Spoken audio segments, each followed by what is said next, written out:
नमस्कार मंडळी, तर स्वागत आहे तुमचं आजच्या नव्या कोऱ्या कार्यक्रमात, ज्याचं नाव आहे दुबई डाग. या कार्यक्रमातून आपण भेटणार आहोत दुबईतल्या आपल्या मराठी लोकांना आणि करणार आहोत त्यांची विचारपूस. तर मी साक्षी मोरे स्वागत करते तुमचं आजच्या या कार्यक्रमात, ज्याचं नाव आहे दुबई डाग.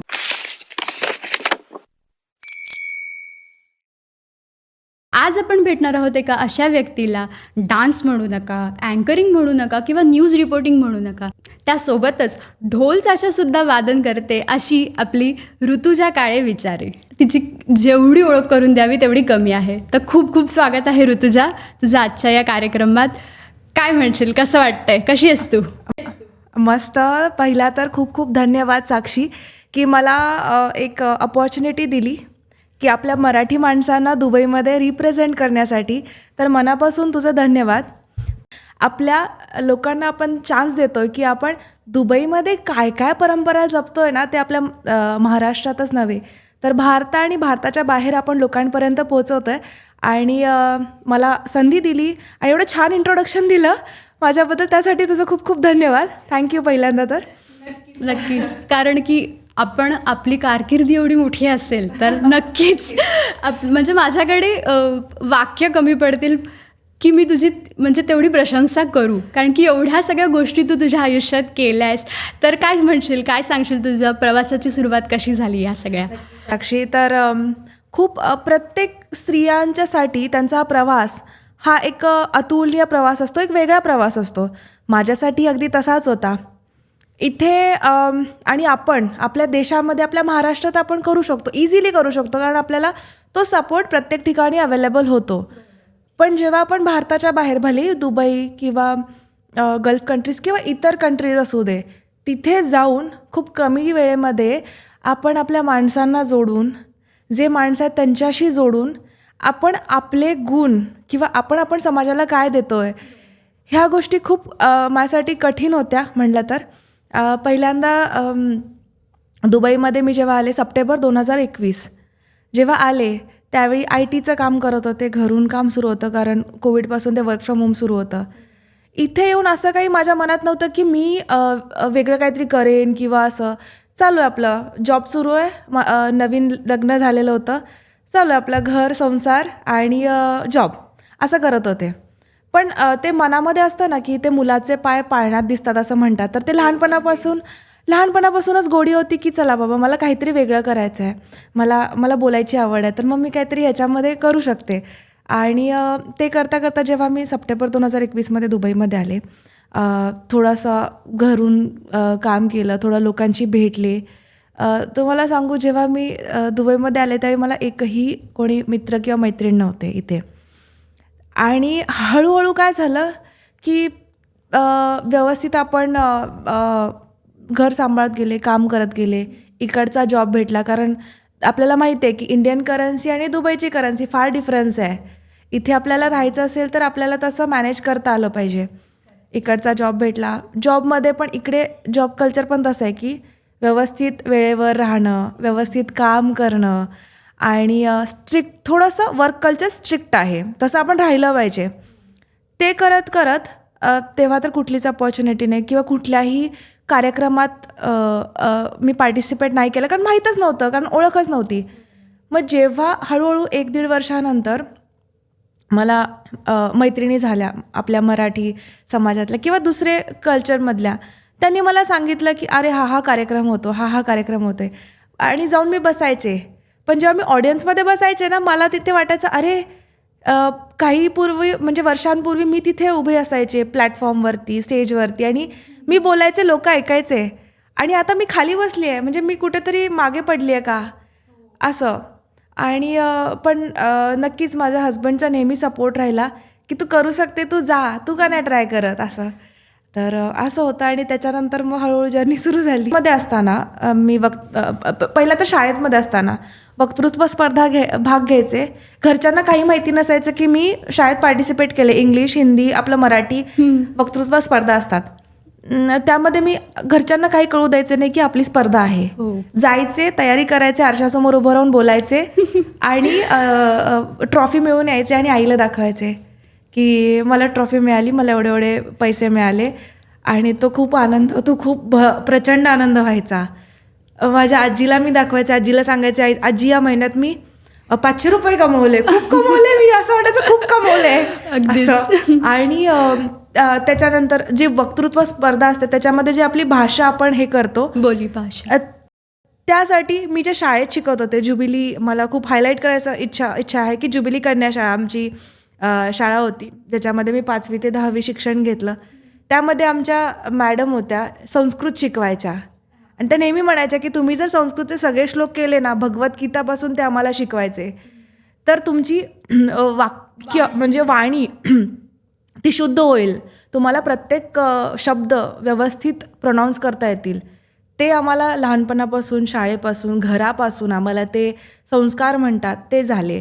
आणि कॉलेजमध्ये मग इतर कल्चरल ॲक्टिव्हिटीजमध्ये लीड घेणं, एक अँकर म्हणून तो जन्म झाला. त्याच्यानंतर इकडे आल्यानंतर मग हा प्रवास असाच सुरू आहे आणि असाच सुरू राहणार नक्कीच. नक्कीच. म्हणजे आपण असं म्हणू शकतो की लहानपणी आपण जे शिकतो, शाळा आपल्याला घडवते. हे खरं आहे की शाळा आपल्याला घडवते.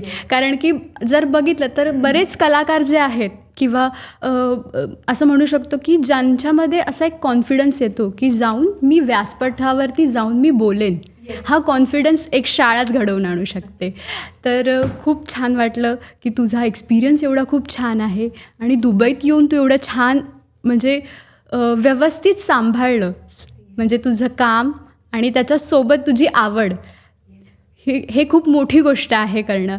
तर आम्ही असं ऐकलं की आता तू लॉकडाऊनमध्ये इथे आलेलीस आणि असं ऐकले की तुझी कोणती तरी एक व्हिडिओ आहे जी न्यूज रिपोर्टिंगची व्हिडिओ आहे, ही व्हायरल झालेली. तर काय आहे नक्की, आम्हाला असं जाणून घ्यायचं त्याच्यात नक्की काय आहे. खरंच तू प्रश्न हा मांडला त्यासाठी खरंच धन्यवाद. तर त्याचं एक असं होतं की आपलं आता मी लॉकडाऊनमध्ये आले. लॉकडाऊन म्हणजे की नुकताच फ्लाईट सुरू झालेल्या दुबईमध्ये येण्यासाठी. तिथे मी 6 महिने, लग्न झाल्यानंतर 6 महिने मी घरीच होते, कारण सगळ्या फ्लाईट्स बंद होत्या. सप्टेंबर 2021मध्ये इकडे आले. त्यानंतर मग हे असं होतं की वर्क फ्रॉम होम सुरू होतं. आता मागच्या वेळी काय झालेलं, मे बी 1 वर्षापूर्वी आय गेस, आपल्या इथे पूर आलेला दुबईमध्ये, की एकाच दिवसात भरपूर पाऊस पडला आणि सर्व रस्ते तुंबलेले, फ्लाईट्स बंद झालेल्या आणि लोकांचे ऑफिसेस बंद होते, सर्व काही वस्तू म्हणजे मॉल वगैरे पण बंद पडलेले, पाणी भरलेलं. त्यावेळी असं होतं की आपल्या कुटुंबियांना अशी आतुरता होती की काय झालं नक्की, आपले सगळे लोक सुरक्षित आहेत का. म्हणजे माझ्या फॅमिलीला, तसंच बाकीच्या फॅमिलीला पण तो प्रश्न पडलेला की अरे फ्लाईट्स बंद आहेत, सर्व रद्द आहे, आपली माणसं तिथे कशी आहेत, हा प्रश्न होता. मग त्यावेळी असं मी न्यूज बघत असताना, मी घरीच होते, घरून काम करत होते, मग त्यावेळी असा प्रश्न पडला की मग मी काय करू शकते. खूप जणांचे असे इंटरव्ह्यूज बघितले, खूप जण असे सांगत होते न्यूज चॅनलवर की असं आहे, पण ॲक्च्युली इथे काय परिस्थिती आहे कोण सांगत नव्हतं. मग ती एक मला एक अपॉर्च्युनिटी भेटली की मी एक व्हिडिओ बनवून मी पाठवू शकते का न्यूज चॅनलला, की आपली जी सत्य परिस्थिती आहे ती कुठेतरी मी मराठी भाषेत चांगल्या प्रकारे मांडू शकते, इवन मराठी किंवा इंग्लिश किंवा हिंदी, पण मी माझी बोलीभाषा पहिल्यांदा प्रेफरन्स देईन. तर मी म्हटलं की ठीक आहे, चला घरी होते तर एक चान्स बघून घेऊया. आणि तर मग मी काय केलं की खाली गेले, पाणी वगैरे होतं थोडंफार, कॅमेरामॅन नव्हता, मला माहीत नव्हतं की कसा फोनचा अँगल कसा पकडायचा, सरळ पकडायचा की आडवा पकडायचा ते सुद्धा माहीत नव्हतं, व्हिडिओ एडिट कसा करायचा बिलकुल माहीत नव्हतं. आणि मग त्याच्यानंतर म्हटलं ठीक आहे चला आपण ॲटलिस्ट ट्राय करू. खाली गेले, कोण पकडणार फोन, कोण पकडणार. तर मी माझ्या सिक्युरिटीला बोलवलं आमच्या बिल्डिंगच्या, म्हणलं प्लीज फोन पकड आणि माझा एक व्हिडिओ काढ छोटासा. आणि ते होते कुठले मे बी पाकिस्तानी का कुठले तरी होते. मी म्हटलं फक्त तुम्ही एक व्हिडिओ घ्या माझा, त्यांना काही समजत नव्हतं. मी म्हटलं की मी स्टार्ट करायचं, एंड बोलर संपून टाकायचं, एवढंच होतं. मी बोलले की अशी इथे परिस्थिती आहे दुबईमध्ये, पण इकडच्या गव्हर्नमेंटने ते खूप छान पद्धतीने हँडल केलं, वाहतूक व्यवस्था खूप छान केली, हॉस्पिटल्स व्यवस्थित सुरू आहे, कुणाला काहीही इजा झालेली नाही आहे, इकडच्या म्युन्सिपाल्टीनं खूप छान दक्षता घेतली, ऑफिसेस सुरू आहेत अजून पण, कारण लोक घरून काम करतायत आणि व्यवस्थित चालू आहे काम. ह्या सगळ्या गोष्टी व्यवस्थित होत आहेत, त्यामुळे तुम्ही बिलकुल काळजी करू नका. आपले फॅमिली इकडे खूप सुरक्षित आहे आणि लवकरच हे सर्व व्यवस्थित होईल, रुळावर लागेल, त्यामुळे टेन्शन नका घेऊ. हा व्हिडिओ बनवला, 4 मिनिटाचा व्हिडिओ होता, मी पाठवला. तो व्हिडिओ अक्षरशः जे व्हायरल म्हणतात ना महाराष्ट्रात, माझ्या घरच्यांनी व्हायरल केला, माझ्या मित्रमैत्रिणींनी व्हायरल केला, की अरे आपले ओळखीचे असे टी व्हीवर येत आहेत. आणि खूप छान वाटलं. त्या रात्री मला झोप नाही लागली लिटरली, की अरे हे मनात होतं की मी कारण आपण कोविडमध्ये पाहिलेलं ना की न्यूज चॅनल खूप चालत होते, आणि मग असं वाटायचं यार किती मस्त आहेत, सगळे ह्यांना ओळखतात, हे आपले ह्यांची किती तारीफ करतात, आपण का नाही असं वाटायचं. तर मग ती मला ही संधी भेटली, अशीच चालून आली. जे कधीही देवाच्या कृपेने असं सगळ्या गोष्टी घडून येतात, असं म्हणतात ना की देवाच्या मनात असलं ना आपोआप गोष्टी होतात. ती झाली. मला त्या रात्री बिलकुल झोप नाही लागली. दुसऱ्या दिवशी सगळ्यांचे फोनवर फोन आले, अरे तू आम्हाला दिसली, किंवा तुझा मी व्हिडिओ पाहिला, तुला खूप खूप शुभेच्छा, असं. मग ते खूप छान वाटलं. आणि असंच मग त्याच्यानंतर मग मी प्रत्येक कार्यक्रम असे न्यूज रिपोर्टिंग करत गेले, त्या न्यूजची, त्या कार्यक्रमाची. ते मी व्यवस्थित एडिट करत गेले, छानपैकी मी सांगत गेले सर्वांना की हे असं असं आम्ही करतो, रिप्रेझेंट करतो.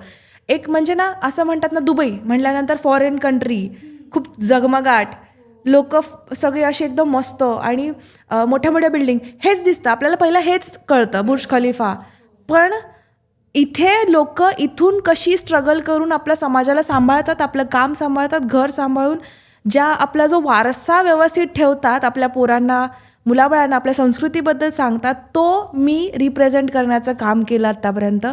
आणि माझ्या घरचेही, माझे आई वडील किंवा माझे सासू सासरे, माझे मित्रमैत्रिणी जे तिथे आहेत, ते मला हेच सांगतात की ऋतुजा, आम्ही तुझे जे स्टेटस, जे अपडेट्स पाहतो ना, त्याच्यातून आमचा एक पाहण्याचा दृष्टिकोन पूर्ण बदलला आहे. की हे आपण जेवढं इंडियामध्ये किंवा आपण जेवढं हिरिरीने नाही करत आहे, ते इथे तू करते. शिवजयंती म्हणा, शिवराज्याभिषेक म्हणा, सार्वजनिक गणेशोत्सव, तो पण मागच्या वर्षी आम्ही इथे केला दुबईमध्ये, आणि खूप मोठ्या पद्धतीने, छान पद्धतीने केला. तर ह्या गोष्टी ज्या आपण तिथे मे बी काही कारणाने, म्हणजे की कामाच्यामुळे किंवा नाही करू शकलो, त्या इथे येऊन करतोय.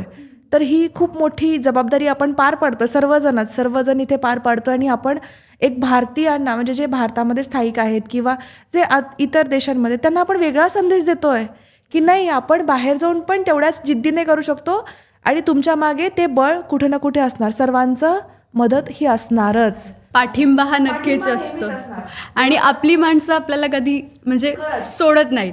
मग तुम्ही कुठेही जा, तुम्ही तुमच्या देशात राहा किंवा परदेशात जा, पण जर तुम्ही तुमची संस्कृती जपताय तर नक्कीच त्यांचा पाठिंबा तुमच्यासोबत असतोच.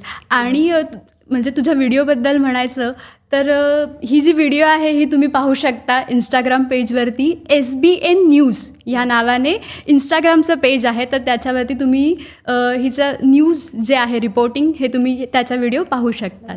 सांगू शकते की SBN न्यूज चॅनलवरती यूट्यूबचे पण 4 लाख सबस्क्रायबर्स आहेत, आणि अजून वाढत आहेत, दर महिन्याला वाढत आहेत. ते मे बी आता 4.5 लाख झाले असतील. आणि त्याच्यावर आमचा म्हणजे प्राईम टाईम पण येतो, आणि यूट्यूबचे पण खूप सारे व्हिडिओज असतात आमचे. तर आम्ही त्यांच्या थ्रू खूप सारे न्यूज पोहोचवण्याचं काम केलेलं आहे, आणि इथून पुढे पण आम्ही करू.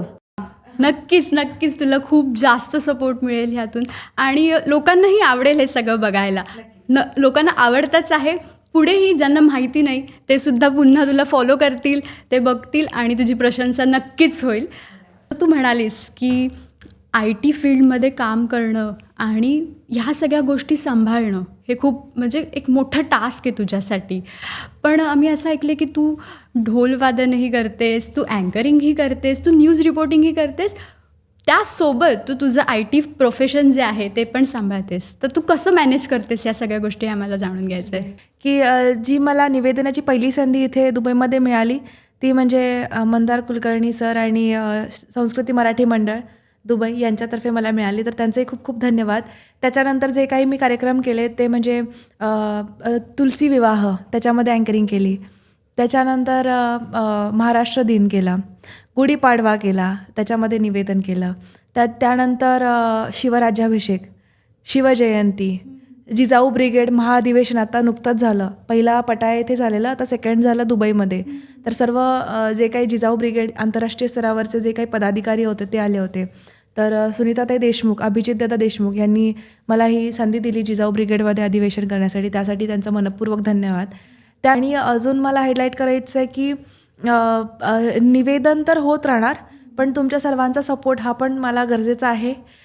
तर आणि अजून एक सांगायचं झालं तर ह्या सर्वांसोबत मी आता ब्रँड प्रमोशन करायला पण सुरुवात केलेली आहे. नक्की. तर एक देसी मार्टचं प्रमोशन मी करते. देसी मार्ट हे एक शॉप आहे इंटरनॅशनल सिटीमध्ये.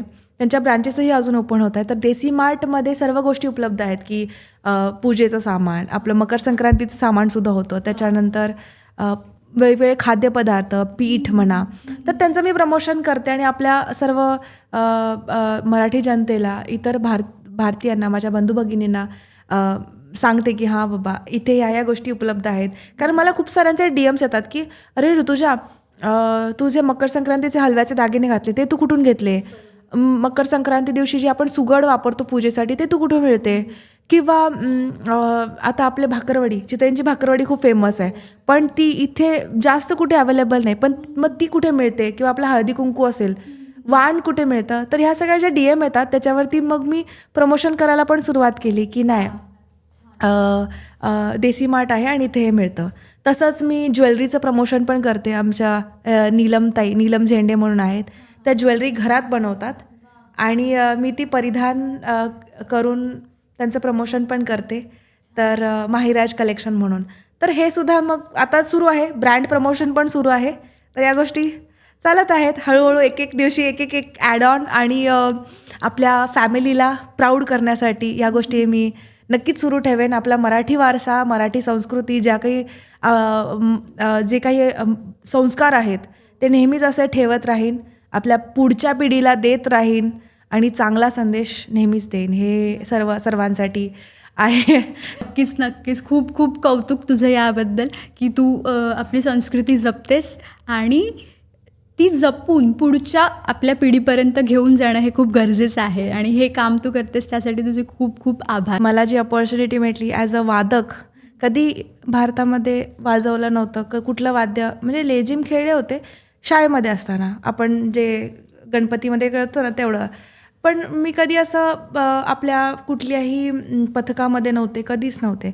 पण असे बघून ना खूप मस्त वाटायचं, शिवगर्जना ऐकून, ते जे पेहराव आहे तो बघून आपल्याला खूप प्रेरणा भेटायची गणपतीमध्ये किंवा इतर वेळीसुद्धा शोभायात्रामध्ये. तर जेव्हा मला ही संधी मिळाली श्रीमंत ढोल ताशा पथकामध्ये, जे पहिल्यांदाच असं उभं झालं होतं एप्रिल 2024 गुढीपाडव्याच्या दिवशी. त्यावेळी ॲक्च्युली मी अँकरिंगसाठी गेले होते गुढीपाडव्याच्या, आणि तिथे त्यांचा एक फेलिसिटेशनचा कार्यक्रम होता ढोलताशा पथकाचा, कारण ते नवीनच उभारलं गेलं होतं. त्यावेळी मला असंच इच्छा झाली, चला आपण बघूया, आपण ट्राय का नाही करू शकत, एकदा वाजून पाहू ना काहीतरी वाद्य, की आपण ट्राय करूया. मग मी त्यांना विचारलं की मला पण यायचं आहे. त्यावेळी मग ते बोलले ठीक आहे, ओके. ते दादा होते, बोलले ठीक आहे तू येऊ शकते. जेव्हा आणि प्रॅक्टिस असते त्यावेळी आम्ही बोलवू. प्रॅक्टिसला गेले, लेझिम खेळले, खूप छान वाटलं, कारण डान्सची आवडच आहे ना. हां म्हणलं चला लेझिम खेळतं, मस्त वाटतं आहे.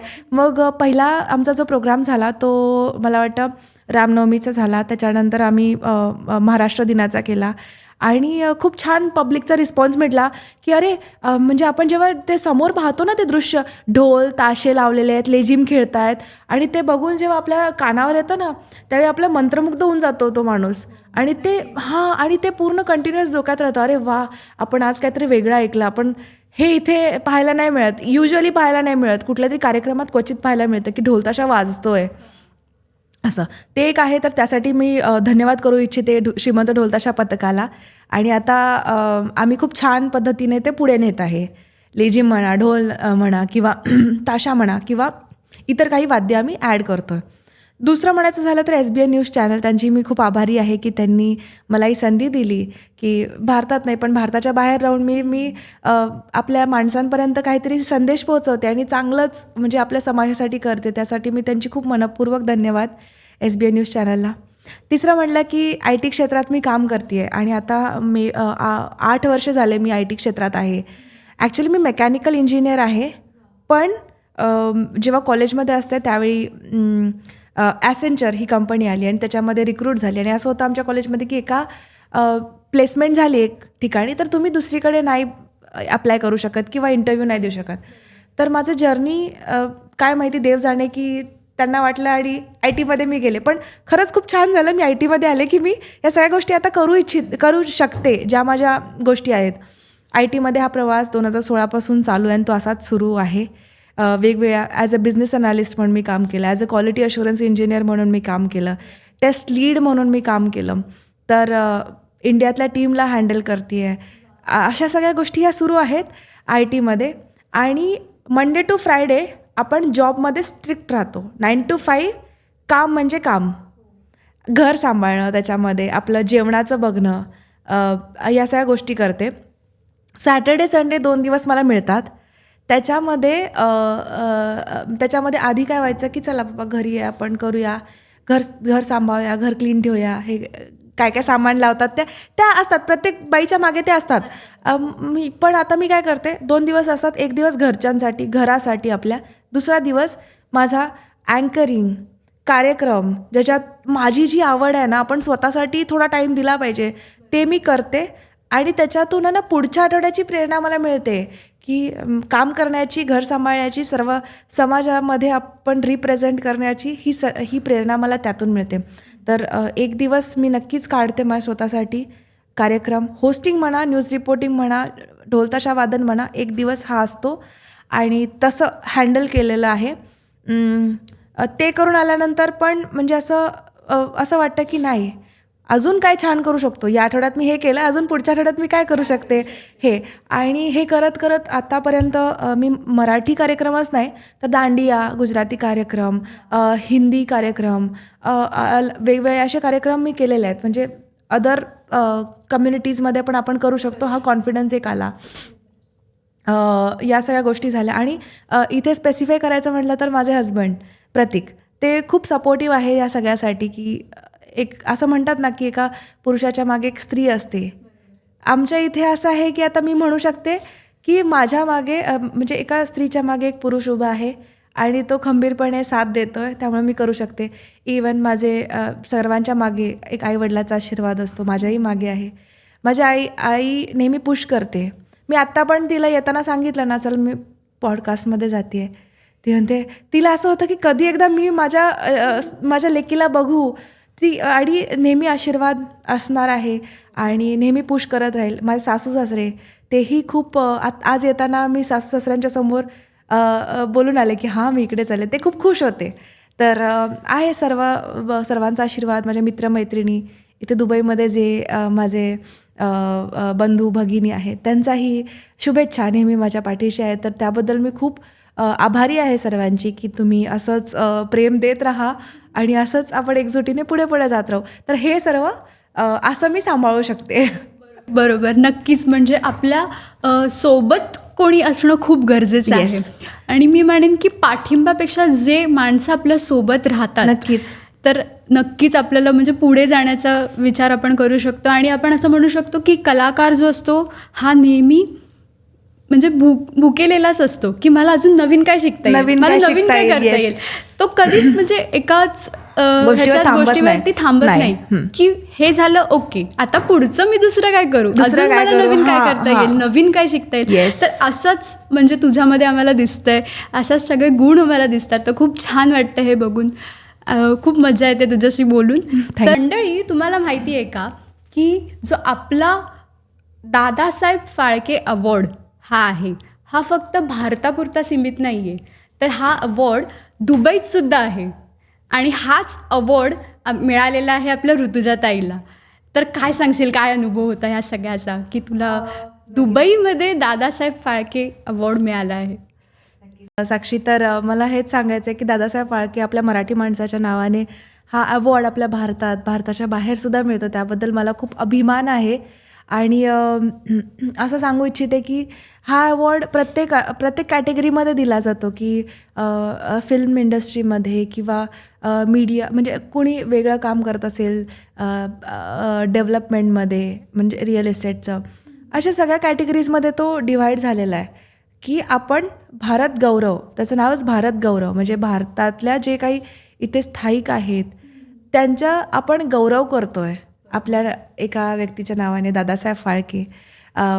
तर तो निवेदन न्यूज रिपोर्टिंग यासाठी मला मिळाला, कारण हे जे 1 वर्ष 1.5 वर्ष जे काही मी हार्डवर्क नाही म्हणत, एन्जॉय करत करत केलं, ते कधी झालं माहीत नाही, पण एन्जॉय करत करत केलं. तर ह्या गोष्टी ज्या केल्या, तर त्यासाठी तो एक छोटासा नाही, खूप मोठा ते कौतुकाची थाप मिळाली. आणि जेव्हा हा अवॉर्ड मला भेटला त्यावेळी सर्वांनी असे स्टेटस ठेवले होते की माझ्या मैत्रिणीला हा अवॉर्ड भेटला, माझ्या रिलेटिव्समध्ये हा अवॉर्ड भेटला. तर मला खूप छान वाटत होतं की हे सगळे असे कौतुक करतात. त्याच्यामुळे मला ती प्रेरणा अजून मिळते की नाही, हे खूप छान आहे, लोकांना आपण काहीतरी अभिमान देतो आहे आणि मी व्यवस्थित एका राईट ट्रॅकला आहे की मी अजून पुढे चांगलं करू शकते. असं अजून सांगायचं झालं तर या न्यूज रिपोर्टिंगद्वारे मी खूप साऱ्या लोकांना भेटले. जसं की आपले पहिला तर माझी भेट झाली श्री प्रवीण तरडे सर यांच्यासोबत शिवराज्याभिषेकाच्या वेळी. खूप मोठा प्लॅटफॉर्म भेटला निवेदनासाठी. आणि त्यांचं व्यक्तिमत्व असं आहे ना की बघताच क्षणी ना असं तुम्हाला हे वाटेल, अरे हां, म्हणजे खूप दमदार असं व्यक्तिमत्व आहे त्यांचं. तर असंच झालं. तर नंतर दुसऱ्यांदा भेट झाली ती म्हणजे आनंद इंगळे सर, त्यांच्याशी. त्यांचं इथे नाटक होतं दुबईमध्ये, मराठी नाटकं खूप क्वचित येतात लाईव्ह असं. तर ते त्यांचं नाटक होतं, ते प्रमोशनसाठी मी गेले होते. त्याच्यानंतर तिसरं म्हणजे आपले चीफ मिनिस्टर, उत्तराखंडचे चीफ मिनिस्टर होते तीरथ सिंग रावत सर, त्यांच्याशी आमची भेट झाली. त्यांचा मी इंटरव्ह्यू घेतला. तर असे खूप छान छान व्यक्तिमत्वांना भेटले आणि त्यांच्याकडून मी वेगवेगळे गुण घेतले की अच्छा, मी यांच्याकडून काय चांगलं घेऊ शकेन, यांच्याकडून काय घेऊ शकेन. मुख्यमंत्री आहे तर ते कसं रिप्रेझेंट करतात स्वतःला असं. तर ही संधी इथे दुबईच्या धर्तीवर मला मिळते ना, त्याचा मला खूप अभिमान आहे. असं तू म्हणालीस की तू बऱ्याच कलाकारांना भेटलीस, बऱ्याच म्हणजे लोकांना भेटलीस. तर ह्या दरम्यान काही असा गमतीशीर किस्सा तुझ्यासोबत झाला आहे का, की किंवा कुठल्या कार्यक्रमात तू गेली आहेस असा कुठला सेलिब्रिटीजसोबत, किंवा तुझ्या अँकरिंगच्या दरम्यान असा काही गमतीशीर किस्सा तुझ्यासोबत झाला आहे? नक्कीच झालेला आहे. तर मला सांगावं असं वाटतं, आता मी बोलले जस्ट की त्यांचं प्रवीण तरडे सर, त्यांचं व्यक्तिमत्व असं एकदम दमदार आहे. तर जेव्हा मला पहिला शिवराज्याभिषेकाचा जो व्यासपीठ मिळालं होतं CMS ग्रुपतर्फे, छत्रपती मराठा साम्राज्य, त्यांची ट्रॉफीसुद्धा इथे आहे. तर त्यांनी हा ऑर्गनाईज केला होता शिवराज्याभिषेक. मला निवेदनाची संधी दिली. Praveen Tarade sir chief guest होते, शिवशाहीरसुद्धा होते त्याच्यामध्ये चीफ गेस्ट. जेव्हा व्यासपीठावर प्रवीण तरडे सर उपस्थित होते ना, तर मी त्यांना इंट्रोड्यूस करत होते ऑडियन्सला आणि मी त्यांच्याकडे असं बघितलं आणि मी थोड्या वेळासाठी ब्लँक झाले, फुल ब्लँक. मी काय बोलावं समजलं नाही, असं मी बघतच बसले. तर त्यांना समजलं आणि त्यांनी सांभाळून घेतलं. ते बोलले, ते हसले, त्यांनी सांभाळून घेतलं, कळलं म्हणजे हा बाबा ही ब्लँक झाली आहे मला बघून. असं म्हटलं ठीक आहे चला. मग 2 मिनटं ते चाललं होतं आमचं व्यासपीठावर. म्हणजे नंतर मग नॉर्मल झालं. मग नंतर म्हणलं मी करू शकते, ऋतुजा तू करू शकते असं. आणि असं व्यवस्थित नंतर झालं. मग तो एक किस्सा खूप फनी होता.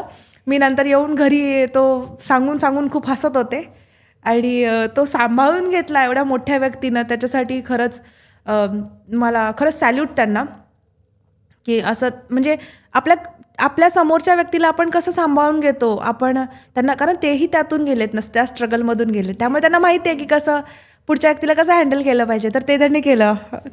आणि एखाद्या कलाकाराला म्हणजे असं म्हणू शकतो की व्यासपीठावरती वावरताना समोरचा आपल्यासोबतचा जो कलाकार आहे त्याला सांभाळून कसं घेणं, हे आपल्या मराठी नाटकांमधनं किंवा मराठी असं म्हणू शकतो की सिनेमांमधनं हे खूप जास्त शिकवलं जातं.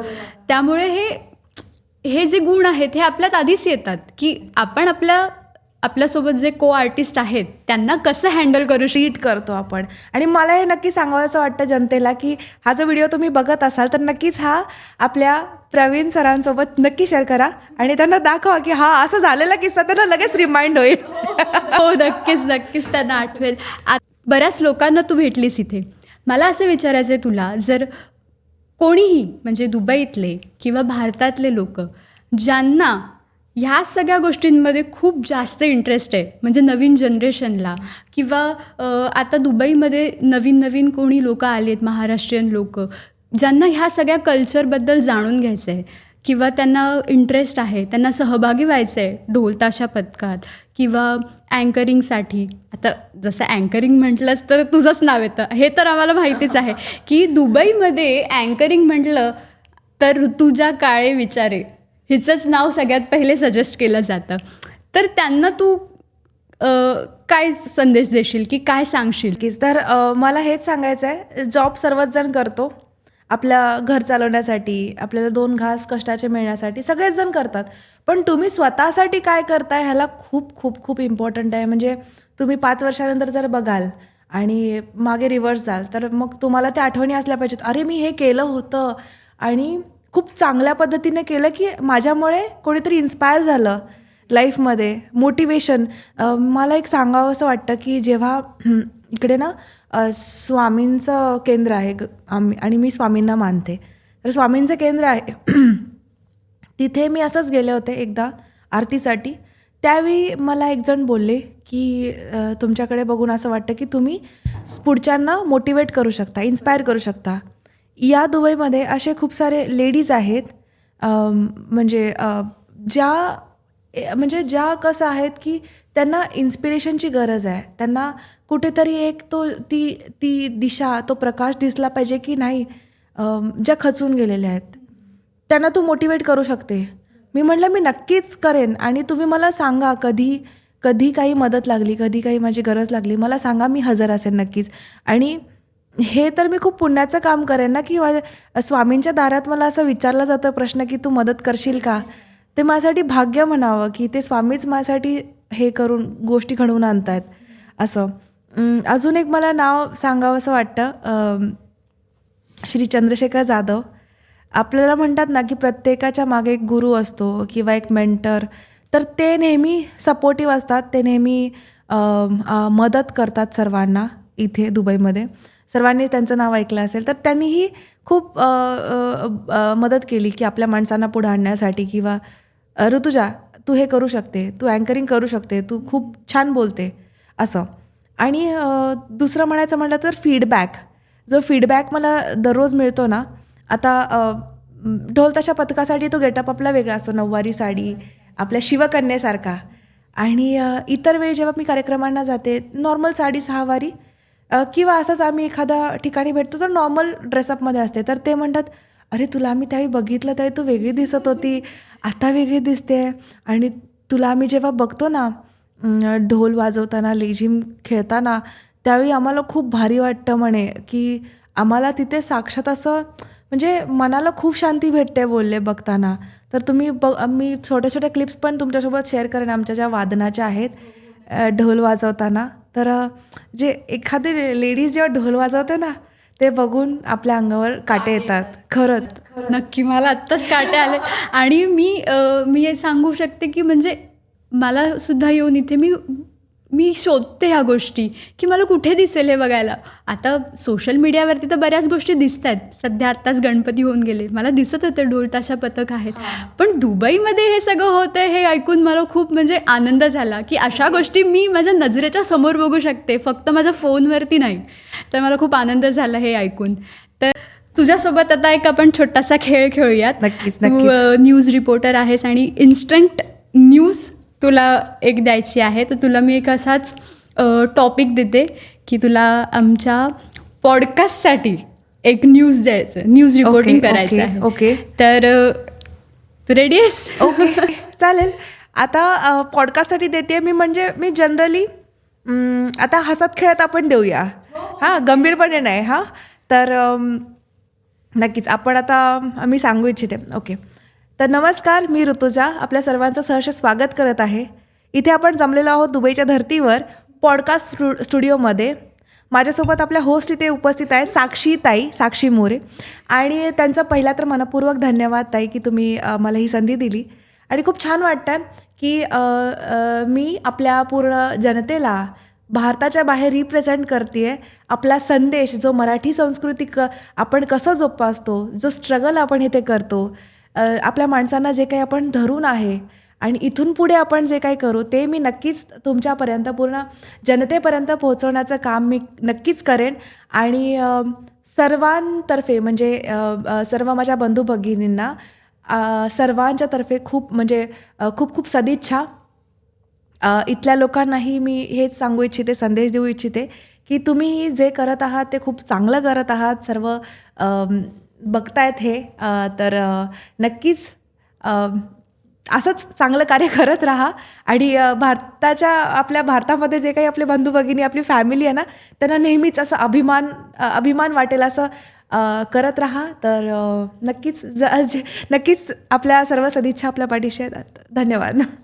वा वा, छान छान, खूप छान वाटलं तू आलीस आणि आमच्यासोबत एवढ्या छान गप्पा मारल्यास. तुझं खूप खूप मनपूर्वक आभार की तू आलीस इथे आणि एवढ्या छान म्हणजे गोष्टी तू आम्हाला सांगितल्यास की तुम्ही हे करू शकता आणि असंही करू शकता किंवा असंही होतं तुमच्या आयुष्यात. कारण आपण जे विचार करतो तेच आयुष्यात होईल असं नाही आहे, बिलकुल नाही आहे. आणि एक वेगळं वळण जे आपल्या आयुष्यात मिळतं हे खूप म्हणजे आपल्याला तेव्हा समजत नाही की काय होतं आहे आपल्यासोबत, पण जेव्हा ते वळण मिळतं आणि त्याचे गुण म्हणजे त्याचा जो अनुभव आपल्याला नंतर समजतो, त्याचा एक्सपिरियन्स जो आपण घेतलेला असतो किंवा त्याचं बेनिफिट्स आपल्याला नंतर मिळतात, तेव्हा आपल्याला जाणवतं की हां, हे मी जे केलं ते बरोबर होतं. तर अगदीच तुझीसुद्धा जर्नी आम्हाला खूप आवडली. खूप छान वाटलं तुझ्यासोबत गप्पा मारून. Thank you so much. मला सर्व मराठी जनतेला सांगावं असं वाटतं, अबुधाबी, दुबई, अजमान, अलेन सर्वच आपल्या स्टेट्समधले यांना मी असं सांगू इच्छिते की आपल्या छत्रपती शिवाजी महाराज यांची शिवजयंती 23 फेब्रुवारी रोजी आपल्या बॅप्स टेम्पलमध्ये प्रथमच हिंदू मंदिरात आता आपण करत आहोत. तर सर्वांना असं माझं विनंती आहे, आग्रहाची विनंती आहे की त्यांनी नक्कीच आम्हाला साथ द्यावी, आमच्यासोबत तिथे येऊन आपल्या महाराजांची ही जी कारकिर्दी आहे, ती जी जयंती आहे ती आपण खूप मोठ्या जल्लोषात आपण करूया. तर भेटायला आणि खरंच मलाही तुम्हाला भेटायला आवडेल. तर नक्कीच भेटण्याची इच्छा असेल तर नक्कीच आपण 23 फेब्रुवारीला जमूया. बॅप्स टेम्पल अबुधाबी येते. ज्या लेडीज इकडे येतात, नॉट ओन्ली लेडीज, सर्व बंधू आणि भगिनी, तर त्यांना कसं होतं की पहिल्यांदा दुबईमध्ये आल्यानंतर ना मित्रमैत्रिणी लवकरच भेटत नाहीत, आपले वाईब्स त्यांच्यासोबत मॅच होतील माहीत नाही. तर तो थोडासा ना एकटेपणा वाटतो, हा असतो पहिला स्टार्टिंगच्या फेजमध्ये, जेव्हा आपण स्ट्रगल करतो, जेव्हा आपल्या जॉबसाठी आपण ट्राय करत असतो किंवा इतर गोष्टीसाठी. तर ते एक, आणि तुम्हाला असं वाटतं की आपला माणूस कुठेतरी भेटावा, मी जिथे मी माझं मत मांडू शकते, मी मोकळेपणानं बोलू शकते. तर ते नक्कीच आपले इथे खूप सारे ग्रुप आहेत, UAE महाराष्ट्र व्हॉट्सअप ग्रुप्स आहेत, त्यात तुम्ही जॉईन व्हा. त्यामध्ये तुम्हाला सर्व काही जे काही इन्व्हिटेशन्स असतील, जे काही कुठे कुठे कार्यक्रम असतील, ते त्याची तुम्हाला माहिती तंतोतंत भेटेल. त्यात तुम्ही रजिस्टर करा, पार्टिसिपेट नक्की व्हा. कारण हेच प्लॅटफॉर्म आहे जे तुम्हाला कनेक्टेड ठेवतील.